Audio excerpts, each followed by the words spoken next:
Boa noite, meus irmãos. Graças a Deus estejam todos nós, mais uma vez aqui reunidos, né?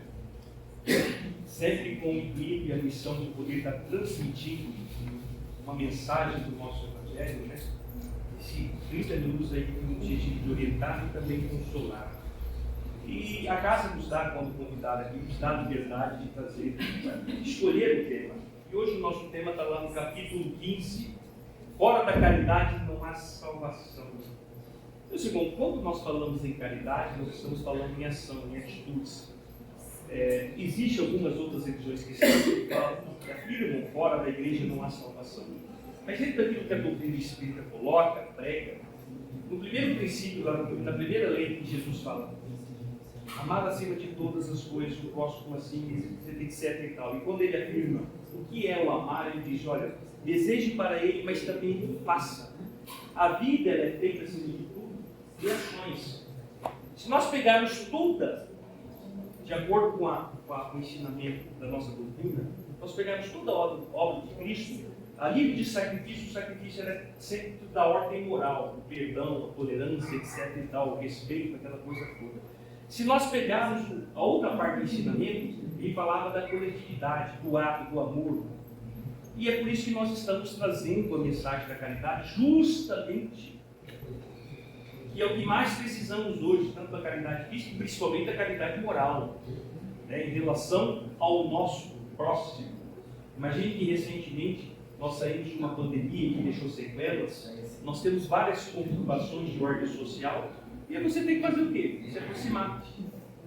Até porque a nossa vida aqui, ela é plena de uma grande coletividade.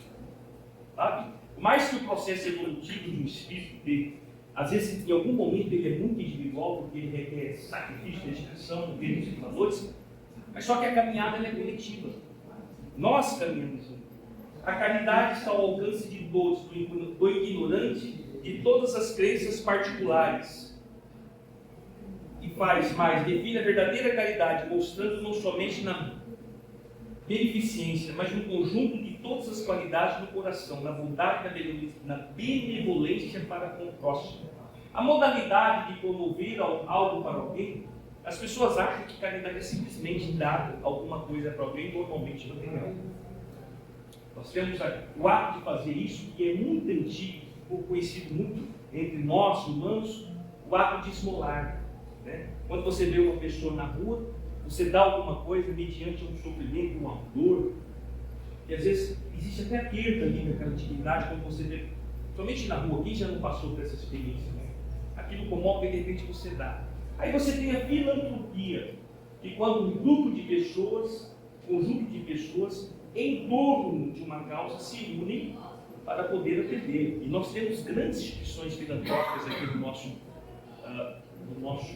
nossa comunidade. Tem o Cotolego, que tem um trabalho maravilhoso, tem o Asilo São João Bosco, que é quase uma instituição centenária. Imagine quantas pessoas no entorno para poder diminuir a dor próxima, a nível de sofrimento. E nós temos o que? A caridade. O que é a caridade? Caridade é ação de doar com amor.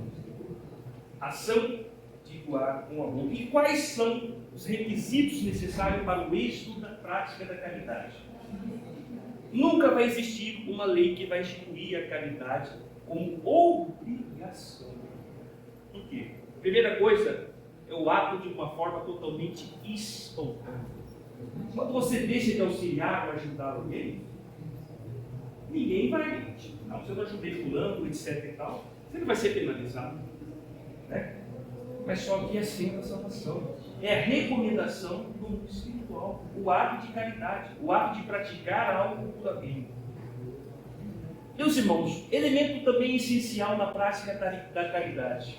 Normalmente, quais são os sentimentos que nos impulsionam a ajudar alguém? Se nós somos um ser que pensamos, nós somos um ser que gera sentimento e depois vira ação. Eu sempre digo que o ato que nos leva à prática da caridade é o quê? É o sentimento de bondade, de generosidade e até mesmo de gratidão. Existem algumas situações que estão no seu caminho e você vai pelo coração. Você vai falar, está no meu caminho, está dentro das minhas possibilidades, por que não fazer? Por que não praticar a caridade? Então, sentimento de bondade, sentimento de generosidade. Meus irmãos, uma coisa muito importante também nesse quesito aqui, quando nós falamos em promover ato de caridade, eu sempre digo que os ensinamentos cristãos estão muito ligados ao processo educacional no ambiente familiar. Por incrível que pareça, quando Jesus falava da paciência, do perdão, falava de tudo, esses elementos essenciais nós começamos a praticar aonde? Dentro de casa. Então é desde pequenininho que nós ensinamos as pessoas a dividir. Olha, o amiguinho vai lá na casa, o amiguinho tem um brinquedo, então você ensina o seu amiguinho a dividir o brinquedo. Então esse ato de compartilhamento, ele começa dentro de casa. Porque às vezes no processo educacional a gente dá tudo pelos nossos filhos, mas nós não ensinamos os nossos filhos a dividir tudo que ele tem. A gente fala muito da palavra desigualdade, existe desigualdade, mas a desigualdade pode começar lá no berço. Mas se eu tenho, por que não compartilhar? Por que não ajudar? Por que não auxiliar? Né? E por incrível que pareça, no ato da caridade, meus irmãos, o maior beneficiário somos nós. Somos nós. Não tem elemento essencial, não tem coisa melhor na nossa vida, meus irmãos, quando você se sente útil na vida de uma pessoa. Vamos imaginar o presidente Vargas está ali, né? Vamos imaginar um portador de deficiência visual. Ele precisa atravessar o presidente Vargas, está sem um instrumento dele chamado guia, né? Imagine ele atravessar aquela avenida. Aí você que tem que desconfiar, porque ele não vai te enxergar, né? Então vamos lá. Então só de você fazer aquilo, meus irmãos, sabe? São atos totalmente simples. Sabe? Então, obviamente, já vale totalmente a pena. Outro detalhe que eu sempre digo quando convidado a falar nesse tema, eu digo para as pessoas: caridade não é assistencialismo. Caridade não é gerar dependência. Normalmente, todas as casas, se vocês quiserem sentar, tem lugar aqui na frente. O expositor não morde, não, fica à vontade. Normalmente, todas as casas espíritas, elas têm trabalho de ordem social. Isso significa dizer o quê, meus irmãos? A proposta da doutrina espírita é trabalhar o quê? A causa. Você tem um programa de ordem governamental ou não governamental e que só está gerando e migrando, não está melhorando a vida daquelas pessoas, alguma coisa está errada. Com toda absoluta certeza, meus irmãos. Nenhum trabalho pode gerar dependência. Eu sempre digo o seguinte: precisa dar assistência no campo material, a sopa, o leite, com toda absoluta certeza. Não dá para falar de evangelho, de Jesus, sabe, de barriga vazia. Mas tem que trabalhar. Essa nossa vida, ela não pode gerar o quê? Dependência. Nem um pai, nem uma mamãe coloca um filho, e normalmente você vai alfabetizar, você vai preparar ele. Você não quer aquele guri com 45 anos, 50 anos, dependendo economicamente, socialmente, não. Até porque o nosso planeta Terra, ele é um planeta de demandas. É necessário ainda que nós tenhamos o quê? O trabalho e o estudo. Sabe? O trabalho e o estudo. E se você tem um trabalho que a pessoa está dependendo daquilo, e amanhã você tem que dar uma cesta, depois da manhã o Celso deu uma cesta, amanhã ela deu, e aí depois da manhã, como é que fica? Todo dia você tem que comer. E como dizia o próprio Jesus Cristo, meus irmãos, é bíblico. É do próprio sustento, é do próprio trabalho que irá o sustento do homem. Ao invés de você dar o peixe, ensina a pescar. E não é tirando as pessoas da chupando e levando para os palácios que nós vamos resolver os problemas dela. Cientificamente, só tem um programa social que deu certo nos 4 cantos do nosso planeta Terra: educação, capacitação e emprego. Educação instrui, capacitação qualifica, emprego dignifica. O nosso planeta Terra é de demandas, necessidades. E aí o camarada precisa estudar e trabalhar, meus irmãos. Então, a questão de ordem social que nós falamos: não, olha, fulano precisa trabalhar a causa. Seja qualquer trabalho. Igual lá na Cruzada, lá você dá curso de enfermeira, vamos lá ensinar esse povo. O outro tem aula de artesanato, vamos lá ensinar. E assim por diante, tem que ensinar o que, meus irmãos? A produzir. Nosso planeta Terra, nem a doutrina espírita, nós não estamos aqui para formar espíritas, estamos aqui para formar pessoas de bem. Não pessoas que vivem bem, mas pessoas de bem, que as suas atitudes de ordem moral sejam pessoas de bem. Meus irmãos, o próximo passo, que a mão esquerda não saiba o que faz a direita. Fazer o bem sem ostentação. Isso é outro detalhe, mas muito importante. Quando nós falamos em caridade, a caridade não é feita aos olhos dos homens. A caridade é feita aos olhos de Deus. Que a mão esquerda faça sem que a direita não veja. E assim pontilhante, sem imposição, sem esperar consideração ou gratidão. O ato da caridade é um ato totalmente de amor e é um ato totalmente voluntário. Porque normalmente quando você faz alguma coisa ou dá alguma coisa para alguém, você fala, nossa, fulano não teve consideração, fulano não. Caridade é espontânea, meus irmãos. Quando fizeste um banquete, disse Jesus, não convidais os teus amigos, mas os pobres e os expropriados. Às vezes as pessoas, numa vida como nós vivemos hoje, as pessoas fazem isso. Caridade é para fazer para quem realmente precisa de caridade, meus irmãos. No campo moral, quem que precisa do meu perdão? É o meu inimigo. Quem que precisa da oração? É o meu inimigo. Quem que me ensina a verdadeira escola do perdão? É o meu inimigo. Então é ele que, acima de tudo, precisa da caridade moral. A caridade, meus amigos, se faz de muitas maneiras. Podeis fazê-las em pensamento, em palavras e em ações. Em pensamento, orando pelos pobres abandonados que morreram sem ter sequer vivido. Uma prece de coração vos alivia. Em palavras, dirigindo aos vossos companheiros alguns bons conselhos. Meus irmãos, isso aqui é interessante. Nós observarmos que caridade é o ato de fazer alguma coisa para alguém dentro das suas possibilidades.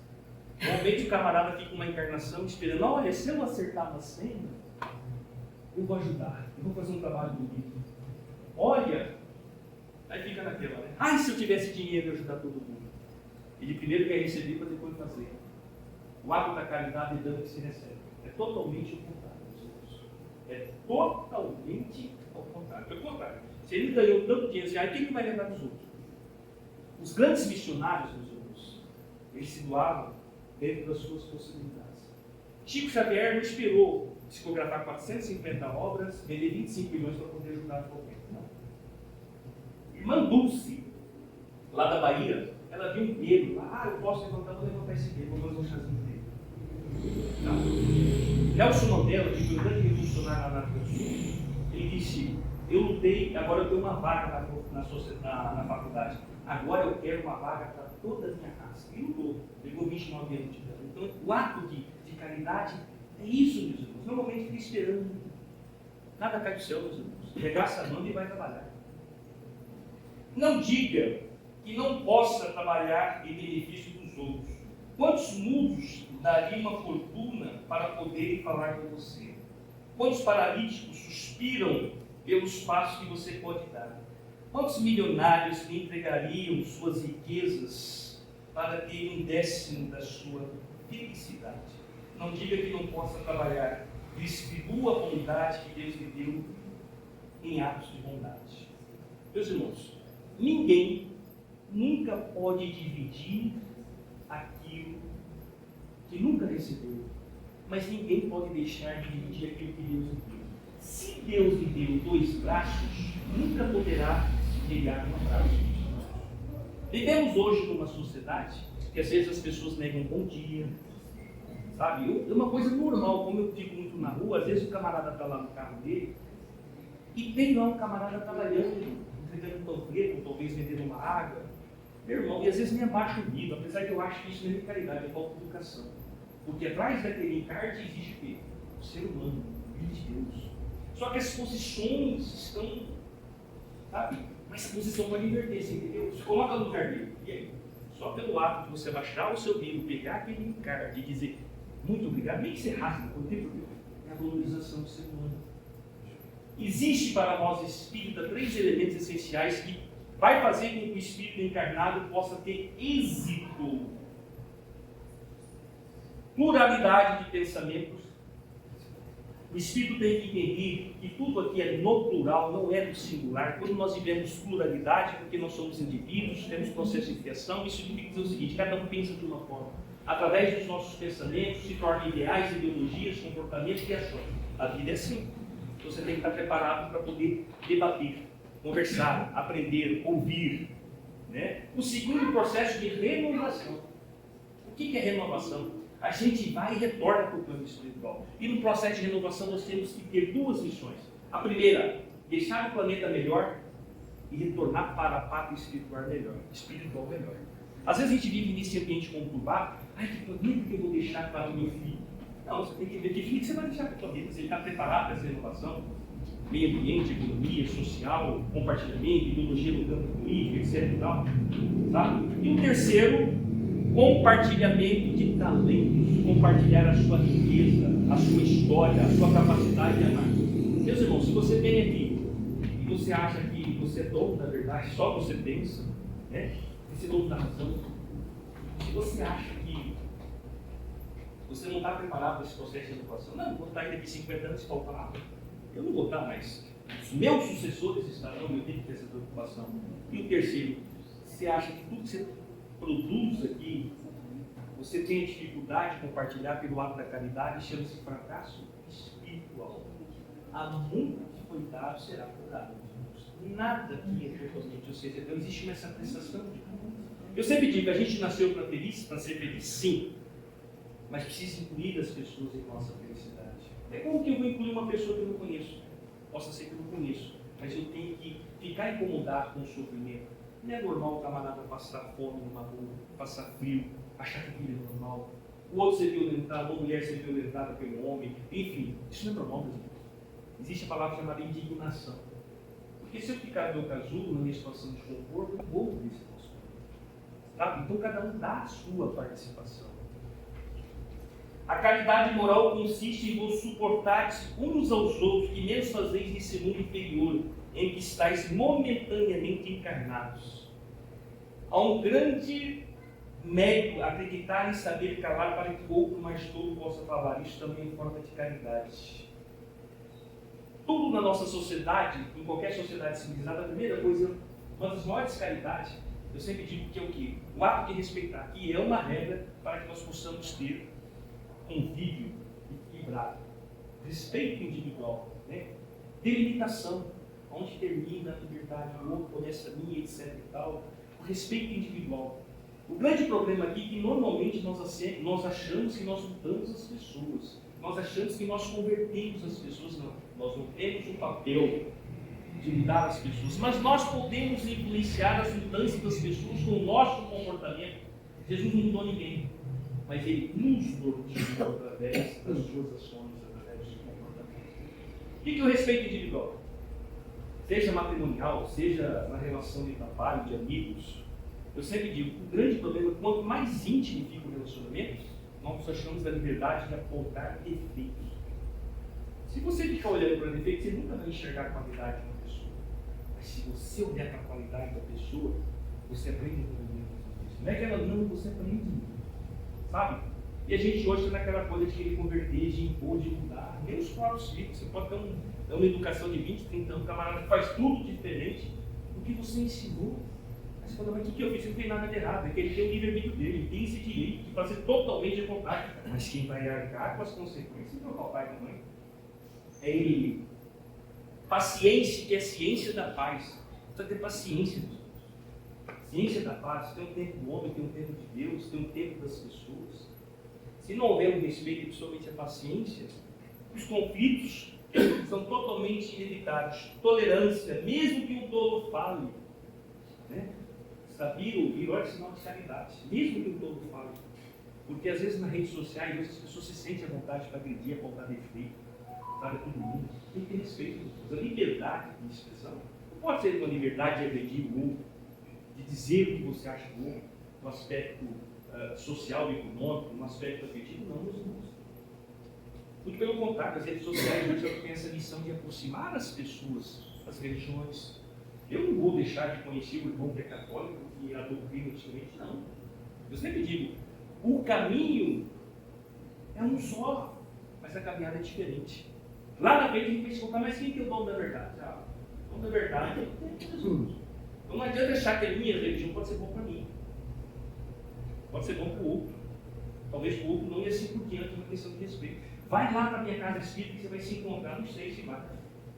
Tá? Então, por aí que começa, acima de tudo, respeito.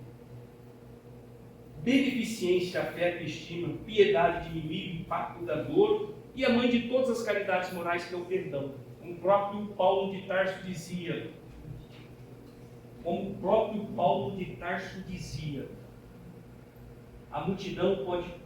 perdão pode cobrir a multidão de pecados. Quando eu disse que Jesus Cristo, o maior sacrifício estava na questão de ordem moral, ele dizia o perdão. Antes de perdoar o próximo, olhe para dentro de si. Faça o auto-perdão. Olhe para dentro de si, se permita conhecer, que você vai ver que você tem defeitos e imperfeições. Fica muito mais fácil você perdoar. Mas o que é o perdão? Perdão cristão. É a renúncia de valores e sentimentos. Não se faz com os lábios, mas com a capacidade do coração. Às vezes nós decepcionamos com as pessoas, mas nunca permita que essa decepção, que essa tristeza se torne uma mágoa. Porque quando ela se torna uma mágoa, ela vem da tempo. E aí você remorre. E às vezes você está com mágoa, remorso, e às vezes o outro está nem para você. Quem está sofrendo é você. Então é algo que você precisa, acima de tudo, se libertar. A caridade é a virtude fundamental que deve sustentar o edifício das virtudes terrenas. Sem ela, as outras não existiriam. Sem a caridade, nada de esperar sorte melhor. Nem o interesse moral que nos guie. Sem a caridade, nada de fé. Pois a fé não é mais do que um raio de luz puro que faz brilhar uma alma caridosa. A caridade, segundo São Paulo, se eu falar a língua dos anjos, se tiver o dom de penetrar todos os ministérios, se tiver toda a fé possível a ponto de transportar montanhas, mas se eu não tiver caridade, nada tem e nada sou. Se eu falar a língua dos anjos, se tiver o dom da profecia e penetrar todos os ministérios, se tiver a fé possível a ponto de transportar as montanhas, mas se eu não tiver caridade, nada tem, nada sou. O ser humano, sobretudo na concepção espírita, ele tem duas asas, a asa do conhecimento e a asa do amor. Conhecimento, eu sempre digo que o conhecimento te faculta a abrir a sua mente, o conhecimento das leis que regem o universo, das leis civis, e mais do que isso, das leis divinas. Você pode conhecer tudo, mas existe a asa do amor. Deus, irmão, o que adianta ter conhecimento se você não está preparado para perdoar, fazer caridade, para dividir? Há muito que foi dado será cobrado. Como é que o castigo alguém? A responsabilidade sobre os seus atos não entra. Aí você fala, mas então, meus irmãos, às vezes você tem a asa do amor, você tem um amor que perdoa, e às vezes você tem pouco conhecimento, às vezes você não caminha na mesma velocidade que nós caminhamos. Porque se você só tiver conhecimento, se você não tiver esse amor, ao ponto de perdoar, meus irmãos, só aumenta a responsabilidade sobre os seus atos. Para que nós possamos finalizar, estando Jesus assentado de fronte, qual foi a lição da caridade? Estando Jesus apresentado em fronte onde era o gasolifácio, observava ele de que modo deixava ali o povo com dinheiro. E muitos que eram ricos deixavam com a mão larga. E tendo chegado uma pobre viúva, lançou 2 pequenas moedas que importavam no bolso. E convocando todos os discípulos, lhe disse: na verdade vos digo, quem mais deixou essa pobre viúva do que todos os outros que deixavam do gasolifácio? Porque todos os outros deixavam o que tinham na sua abundância. Porém, ela deixou da sua indulgência tudo o que tinha, tudo o que lhe restava para o seu sustento, meus irmãos. Jesus reuniu, qual foi a lição da caridade? Jesus reuniu todo mundo ali, e naquele momento, ele precisava levantar recursos para aquele povoado, ele levou os 12 discípulos. E naquele momento, as pessoas de Jesus já detinham algum tipo de conhecimento, de respeito, os entendiam como bruxo, outro como profeta, outro como rei, etc. e tal. E aí quando ele foi lá, foi todo mundo lá dando. E ele falou: eu quero que cada um observe o que cada um está dando ali. E naquela época tinha o ouro, tinha as especiarias, e foram dando lá. Foram dando. E de repente apareceu aquela pobre viúva lá. E ela deu 2 centavos lá. E aí Jesus perguntou: quem deu mais? Ah, foi fulano, foi Beltrano, foi Tatá. Falou: não, quem deu mais foi aquela pobre viúva. Como Jesus? Não, nada. Ela deu de coração.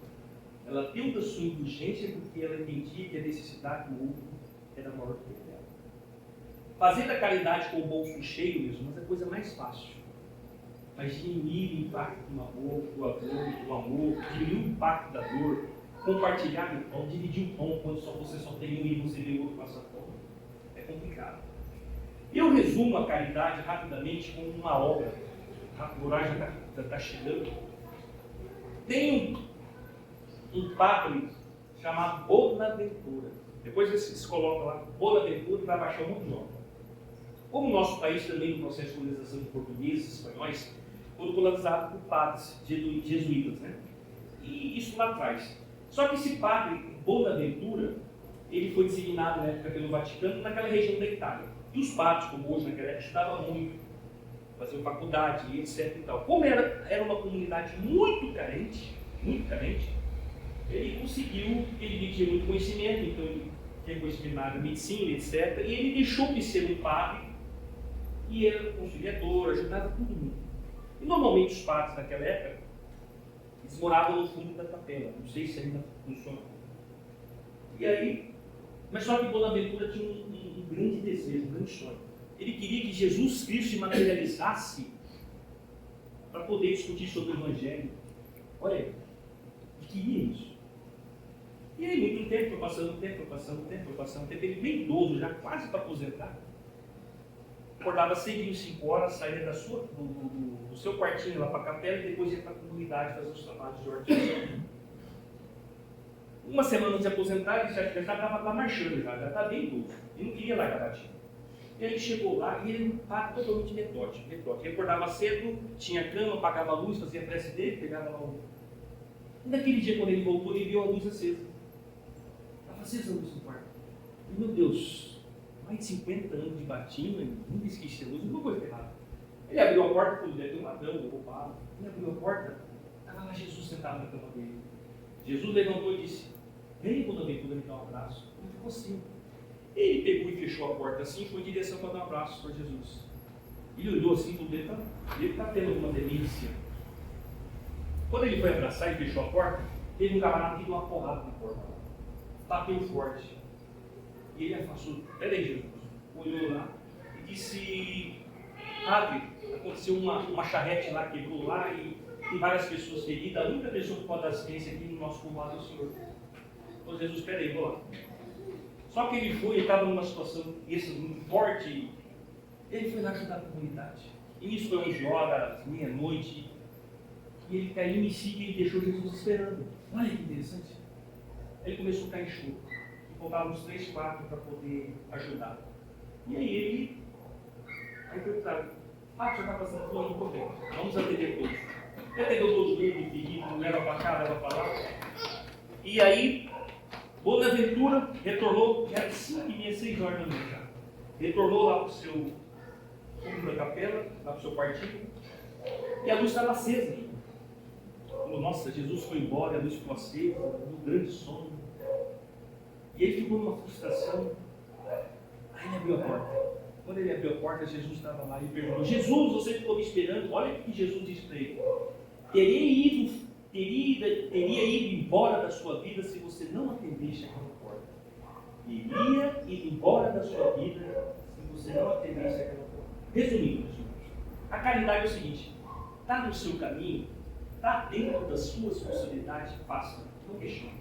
Normalmente a gente questiona se o cara está na rua, é isso, aquilo, não sei. Ah, isso aqui é minha obrigação, não, meus irmãos. Está no seu caminho, está dentro das suas possibilidades, faça. Caridade é ação de doar o amor. É a senha da salvação. Até porque nós seremos julgados não pelo nosso conhecimento. Eu sempre digo para as pessoas: a evolução do Espírito não está na crença, mas está na sua obra. O que eu fiz, pelo que fiz, como fiz e quando fiz. Mais uma vez aqui agradeço a oportunidade e que todos possam fazer uma reflexão da caridade. Que Deus nos abençoe.